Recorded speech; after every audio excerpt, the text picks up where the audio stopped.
Saudações, pessoal. Vamos continuar aqui com os vídeos a respeito do vôlei, falando ainda do sistema 6-6, uma complementação ao vídeo anterior. Esse sistema ele tem por característica, né, a não especialização dos atletas por função em quadra, ou seja, eu não vou ter ainda especialista em levantamento, nem em ataque, nem em bloqueio, nada disso por enquanto.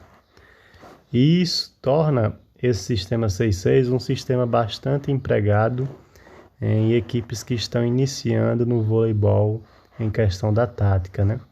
Estão levando um pouquinho mais a sério, já aprendendo tática.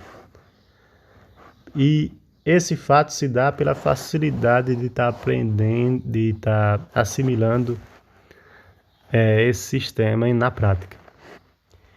Então, em determinado momento do jogo, cada um desses 6 jogadores aqui, ele vai desempenhar funções diferentes. Isso de acordo, quem vai ditar o que ele vai ser, né?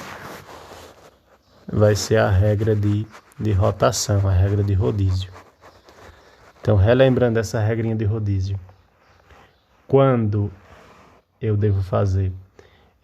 A minha equipe vai fazer uma rotação, um rodízio, no momento em que ela recebe novamente o direito de sacar, né?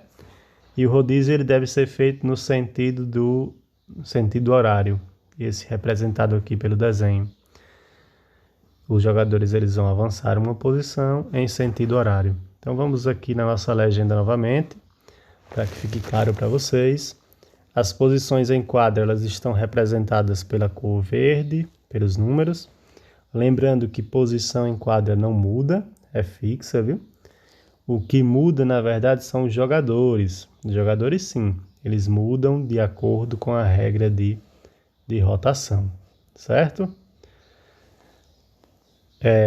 Esse vídeo, nós vamos entender um pouquinho a questão da movimentação e existem 2 momentos diferentes que vocês precisam entender para ficar claro. Existe a movimentação dos jogadores no momento em que o time de vocês, no momento que esse time aqui vai fazer um saque, e existe a movimentação quando vocês vão receber um saque adversário. Então são movimentações diferentes. Vamos primeiro nessa daqui. Quando o time de vocês vai fazer o saque, qual é a movimentação? Então nós já sabemos em vídeos anteriores que no momento do saque, aquele jogador que vai fazer o saque, ele tem que ir para atrás da linha de fundo para não estar infringindo as regras, né? E já sabemos também que o jogador que ocupa a posição 1, lembrando que posições são fixas, então que está ocupando a posição 1 é essa bolinha aqui. Então, o jogador que ocupa a posição 1, ele vai estar sendo responsável por fazer o saque, né? Então ele vai sair do lugar dele e vai em direção à linha de fundo para estar desempenhando esse saque. No momento em que esse jogador ele está aqui, para fazer o saque, antes dele ser autorizado de tocar a mão na bola, os demais companheiros de equipe eles devem estar posicionados no local correto, assim como pede a regra. Então eles vão estar nas suas respectivas posições. Nós vamos ter 3 jogadores próximos à rede, responsáveis por um possível bloqueio, né? Caso o time contrário arme um contra-ataque, arme um ataque, na verdade. Então nós temos 3 jogadores para um possível bloqueio, jogadores que ocupam posição 2, 3 e 4. E nós vamos ter, caso o bloqueio aqui ele não funcione, nós vamos ter mais 3 jogadores na zona de defesa para uma possível defesa, que serão jogadores 5, 6 e 1. Isso porque depois do saque ter sido feito,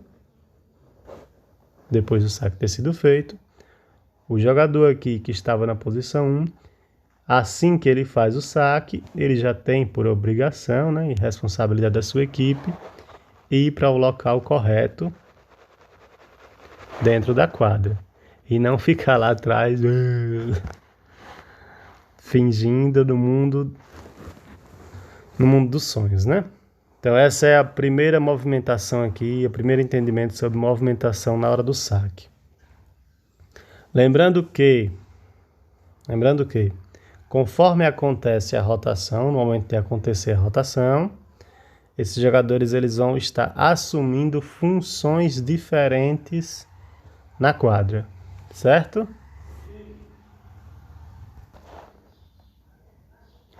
Então nós vamos ter aqui uma situação diferente agora, que é a movimentação quando a equipe de vocês ela vai receber o saque. Então, como movimentar, como fazer esse processo aí.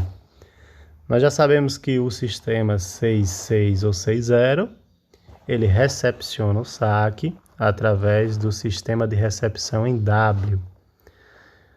E essa recepção em W é aquela que é feita a recepção com 5 jogadores, né? Então vamos lá. Quando a equipe do lado contrário lá, a minha adversária aqui nesse caso, ela vai sacar, antes do jogador lá tocar na bola, os jogadores dessa minha equipe, eles devem estar nas suas respectivas posições. Isso porque a regra pede, né? Então cada um na sua posição. Depois do jogador lá, adversário a essa equipe, tocar na bola, então nesse momento os jogadores eles podem se movimentar, podem trocar de lugares para estar recepcionando o saque da melhor forma possível. Então vamos supor, o jogador adversário está preparando lá para fazer o saque, enquanto ele não é autorizado e não toca na bola, os jogadores eles vão estar dessa forma aí, seguindo a regra. Depois do jogador ter sido autorizado e tocar na bola, então eu devo recepcionar o saque no sistema 6-6 através da recepção em W, que é feita com 5 jogadores. Então o que é que vai acontecer? Ó? Vai acontecer que esse jogadorzinho aqui, ó, ele vai se deslocar para cá. Esse outro jogadorzinho, ele vai se deslocar para cá. E esse outro jogador, ele vai estar aqui. Então percebam que eu já fiz a minha recepção em W aqui. Eu já me posicionei em W com 5 jogadores. E aí vocês podem perguntar, professor, e aquele jogador que ficou lá em cima na posição 3, o que ele é, o que ele representa, por que ele ficou lá? Esse jogador ali, geralmente no sistema 6-6, o levantador ele fica nessa posição ali, na posição 3. Posição 3. Aí lembram, no sistema 6-6, lembrem, né? No sistema 6-6, não tem especialista por função. Então, a cada rotação que for feita, vai estar existindo levantadores diferentes, assim como jogadores diferentes ocupando e fazendo funções diferentes. Então, em determinado momento, o levantador vai ser talvez Joãozinho, que esteja aqui, quando fizer a rotação. Depois pode ser Maria, que estava aqui. Então, cada um vai passar por todas as funções de acordo com a regra de rotação. Vamos fazer um exemplo aqui. Então, vamos supor que em determinado momento do jogo, essa equipe vai recepcionar o saque, né? Eita, peraí que eu coloquei José no lugar errado. Essa equipe vai recepcionar o saque e os jogadores eles estão nessas determinadas posições. Depois de precisar ser feita uma rotação, que é quando essa equipe ela ganha novamente direito de sacar. Então, quando ela ganhar novamente direito de sacar, ela vai ter que fazer uma rotação no sentido horário, né? Cada jogador vai avançar uma posição. Então, nesse momento, o levantador estava sendo Tonho. Mas, depois de uma rotação, Tonho ele vai ter que vir para a posição 2. Josefa vai assumir o saque. Maria vai para a posição 6. João vai acabar indo para a posição 5. Zé vai acabar indo para a posição 4. E Pedro vai para a posição 3, que no caso do sistema 6-6, vai ser a posição que assume a função de levantador. Então, nesse momento, Pedro vai estar sendo o levantador dessa equipe, que geralmente é o segundo toque da equipe, né? Então, conforme as rotações elas vão acontecendo, diferentes jogadores vão assumindo a função de levantador. Isso é o que difere de outros sistemas do vôlei. Porque nos outros sistemas do vôlei, eu já tenho jogadores específicos para a função de levantador. Aqui não. Conforme os jogadores mudam, que chegam na posição que é a posição 3, geralmente, eles vão estar assumindo o cargo, a função de levantador. Ok?